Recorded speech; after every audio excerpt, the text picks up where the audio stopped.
Hello दोस्तों, कैसे हैं आप सब।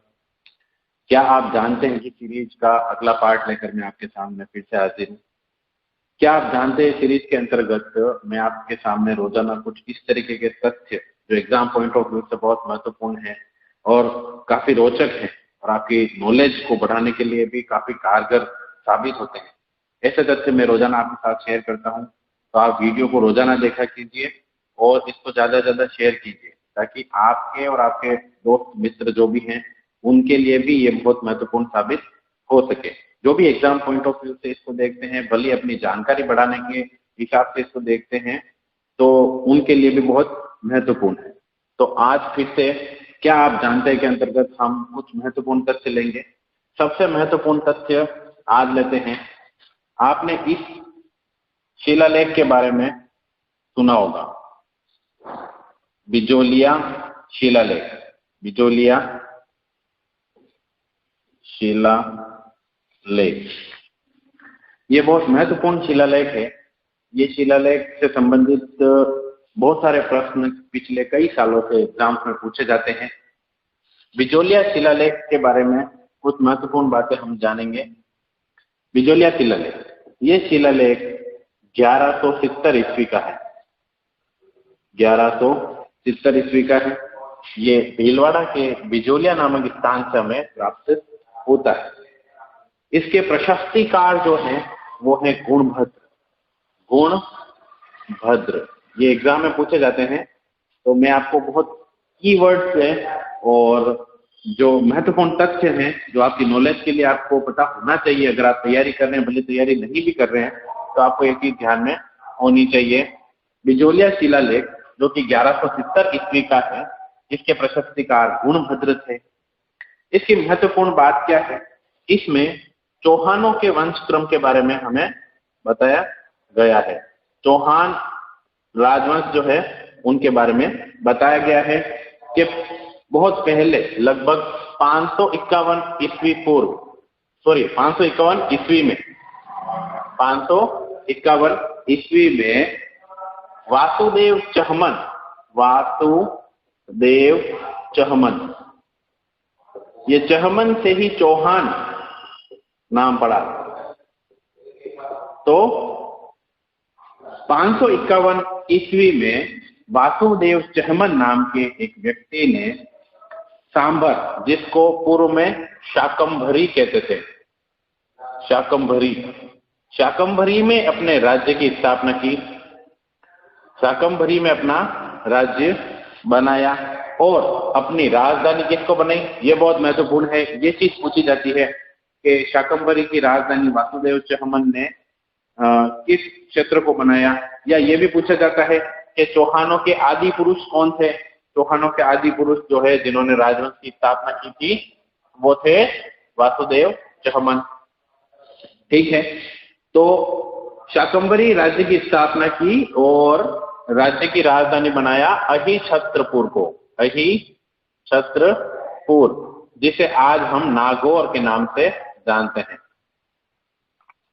तो इस शिलालेख में महत्वपूर्ण बात यह है कि ये शिलालेख में अजमेर और नागौर यानी अहिछत्रपुर के जो चौहान थे उनके वंशक्रम के बारे में बताया गया।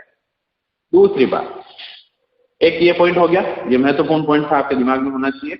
सेकंड पॉइंट ये कि यहाँ चौहानों को वत्स गोत्रीय ब्राह्मण कहा गया।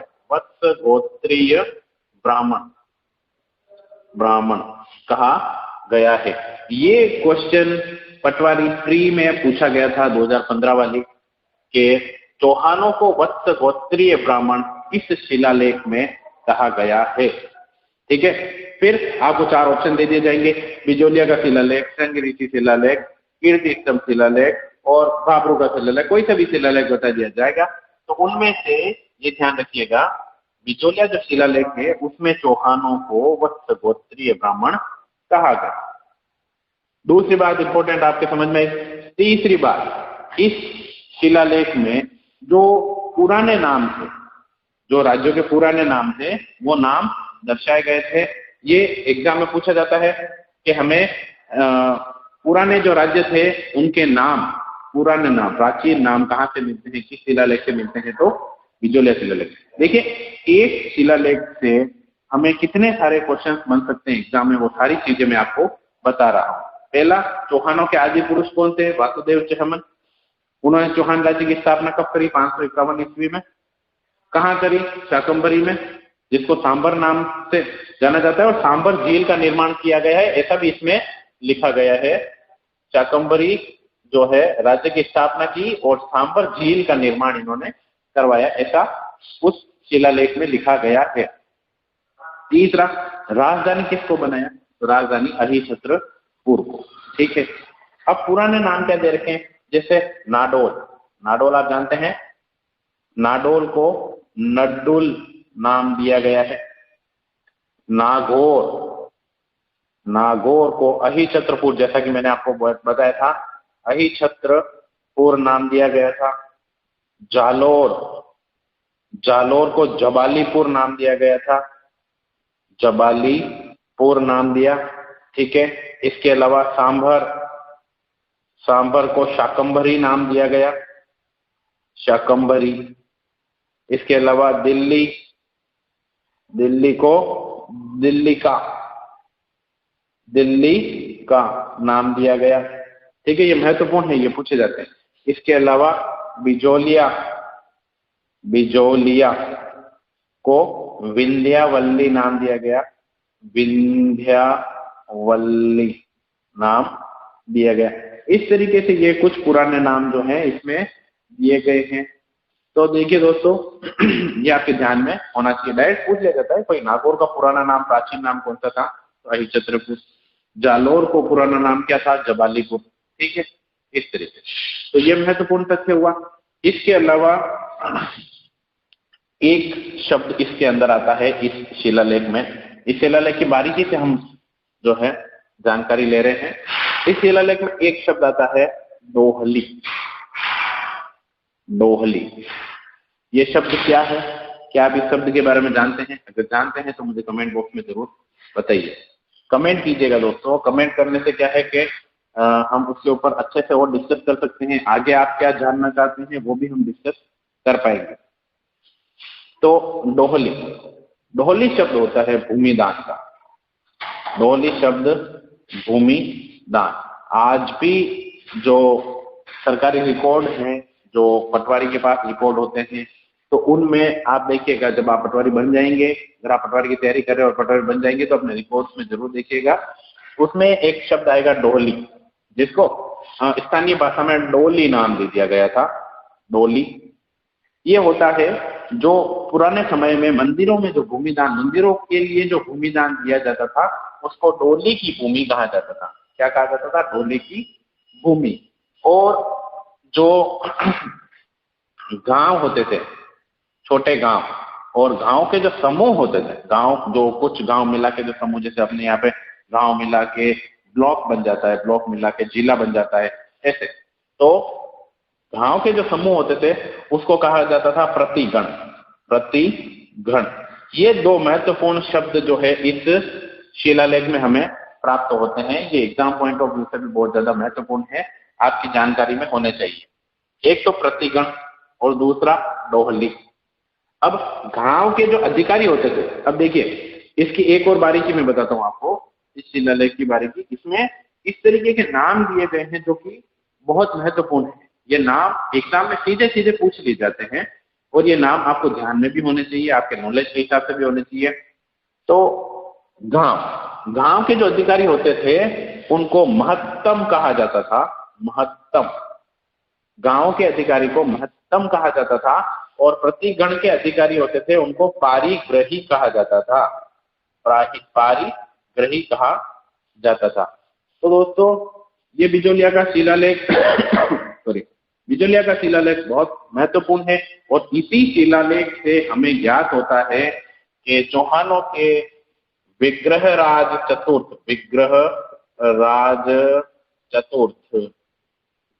विग्रहराज चतुर्थ, जिन्होंने हरिकेली नाटक लिखा था, जो 2.5 दिन का झोपड़ा है, वो वहां पहले संस्कृत पाठशाला हुआ करती थी विग्रहराज चतुर्थ के समय, जहाँ पे उन्होंने हरिकेली नाटक खुदवाया था। तो विग्रहराज चतुर्थ ने दिल्ली पर अधिकार किया, दिल्ली को अपने अधीन किया, ये इस शिलालेख से ही हमें पता चलता है।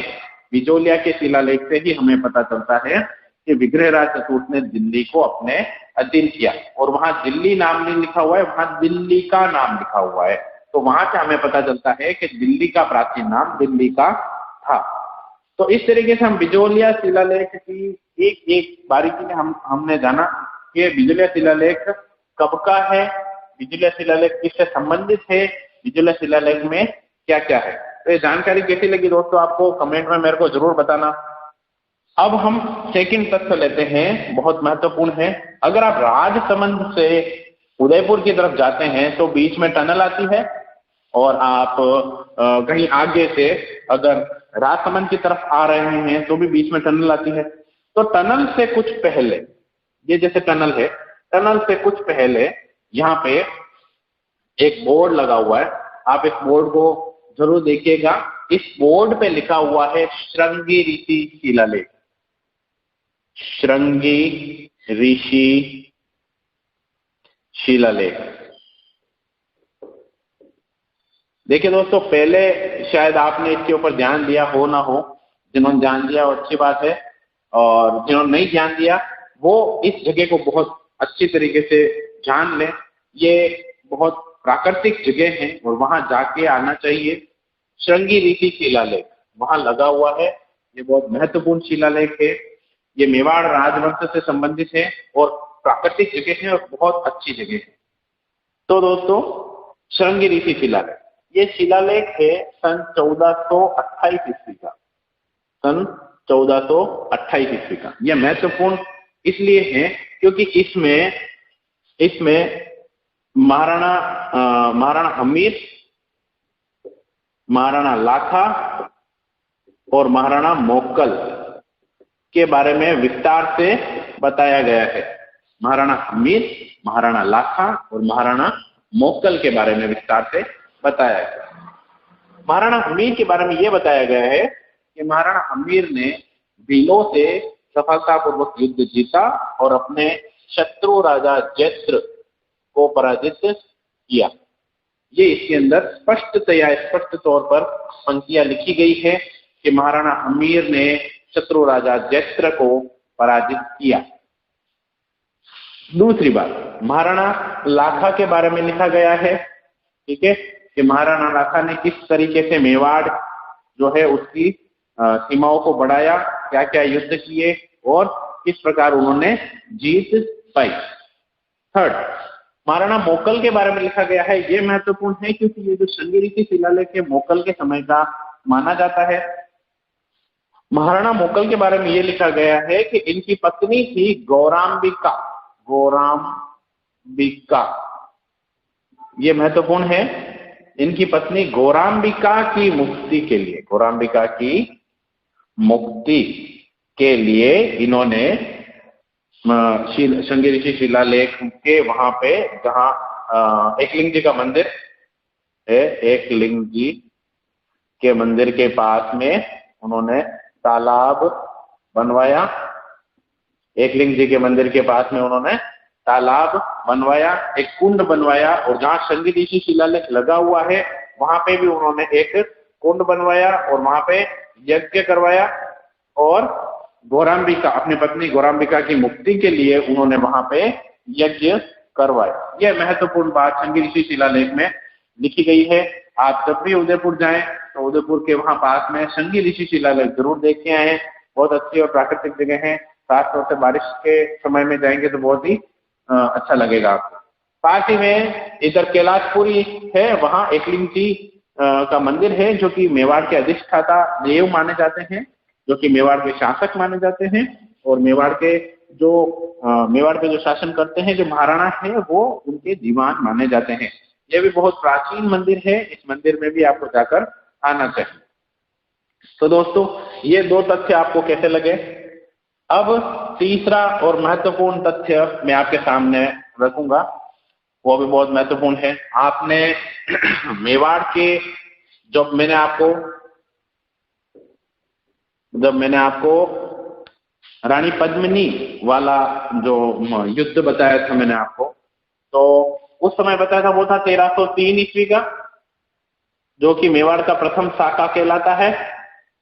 मेवाड़ का प्रथम साका कहलाता है। इस तरीके से मेवाड़ में 3 साके हुए। पहला साका 1303 ईस्वी का हुआ था, दूसरा साका जो है 1535 ईस्वी में हुआ था, और तीसरा साका हम मानते हैं 1567 से 68 ईस्वी के बीच में। मतलब 67 में तो शुरू हुआ था, 68 में जो है अकबर ने विजय प्राप्त कर ली थी। तो 1535 ईस्वी का जो साका है, उस समय जो महारानी कर्मावती थी, जिनको महारानी कर्णावती भी कहा जाता है, कर्णावती या महारानी कर्मावती के समय का है।